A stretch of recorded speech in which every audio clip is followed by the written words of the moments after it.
Yeah, exactly. Another big talking point over the last few weeks, and something we want to address here today, is the chlorprifos problem that we've seen crop up with. Yeah, I'm glad you said that. the Turkish vine fruit. Yeah, well, an edict came out, I think somewhere around about April, saying that this was effectively banned, and the way they were doing that was by lowering the MRL from 0.5 parts per million to 0.01, and that just, which would mean with the dehydration factor for the dried grapes, 0.05 parts per million. Right. Again, very close, if not on the LOD, the limit of detection. Yeah. So we're talking organic levels here. We're talking organic levels here. Yeah. So and this basically, what we seem to know is that the most of the 2015 crop has been treated with this stuff, right? So you're okay to sell it till August the 10th. We're allowed to sell it till August the 10th. I'm not sure what the implications are for products made with this. We also know that the new crop is completely free because this is now banned in Turkey and has been for quite a while. But basically, the 2015 crop has got it, and the 2016 hasn't, and we can't import and sell after August the 10th the 2015 crop. So we've got the new crop should arrive here second half September. I don't think that's the end of the problems because there always has been a certain amount of mixing, and people have been shipping old crop as new crop, etc., etc. It's a mixed market. A lot of the sales of baked items for Christmas, etc., Christmas cakes, that kind of thing, would traditionally have been made using mainly old crop material. Yeah, so a lot of that will be going on as we speak. A lot of the Christmas puddings will be being made just now. That's right, exactly. So we've got a problem here. We feel we've got a partial solution to this. It's not much, but we do have some material which is guaranteed free, which could be delivered at that period. It's not very much of it. And if you want to find out more about that, then you should ring Alex at our office, who'll tell you what we can do.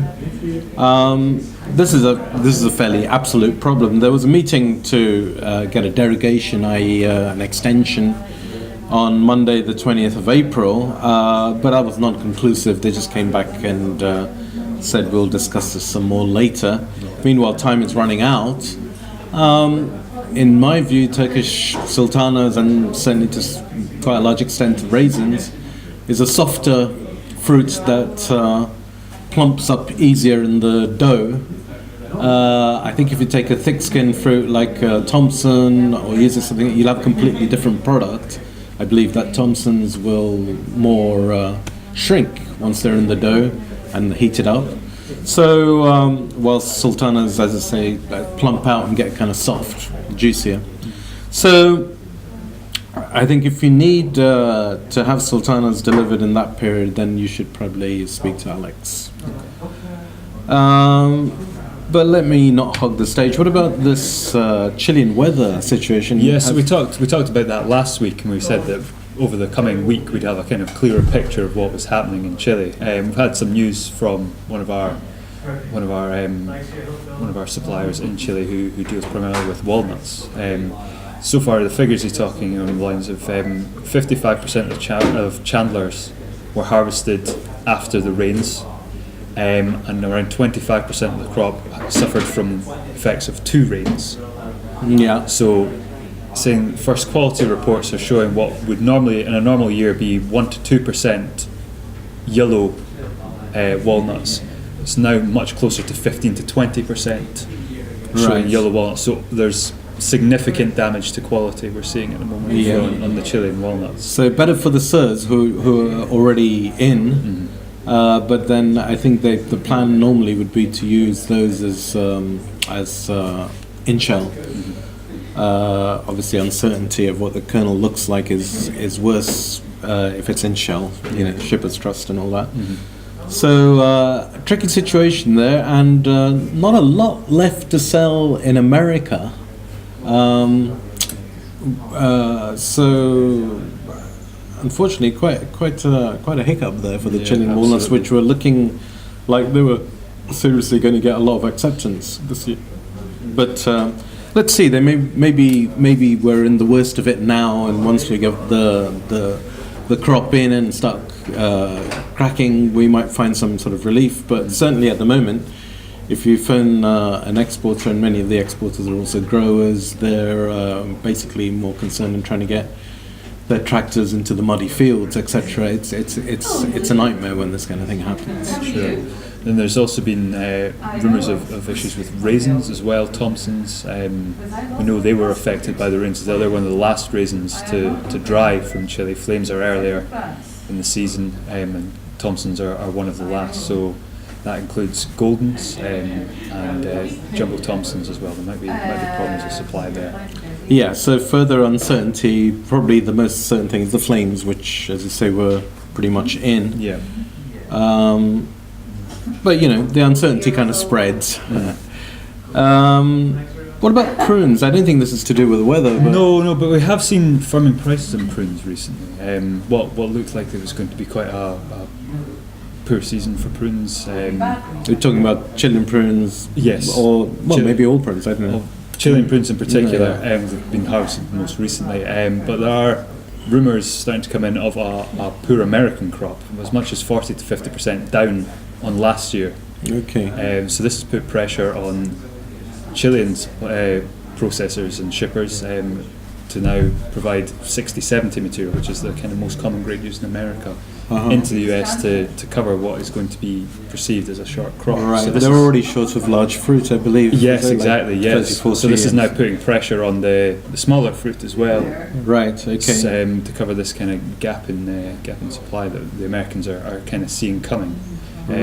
So this is nothing wrong with the Chilean production. Nothing wrong with Chilean production, but right. just where there's going to be reduced supply elsewhere, people are kind of picking up the slack left by Chile. Prune's very sensitive to poor weather conditions in terms of quality. There's not enough sugar in the fruit, then it tends to hold the moisture badly, and you get mold and other kinds of damage.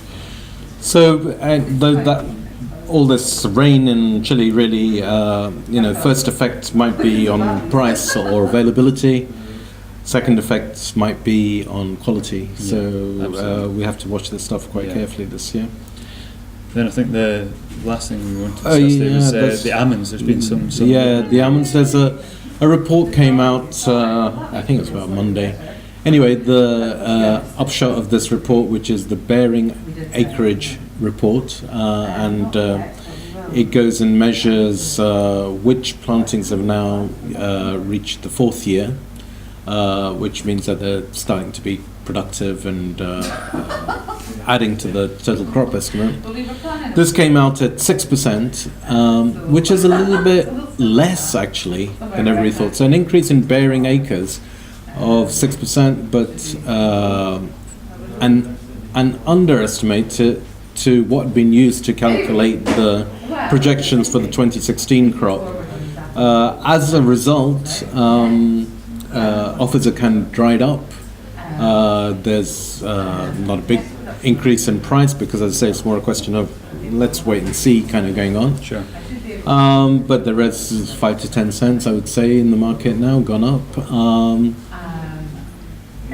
I feel that this market's on the floor now, and hasn't really got a lot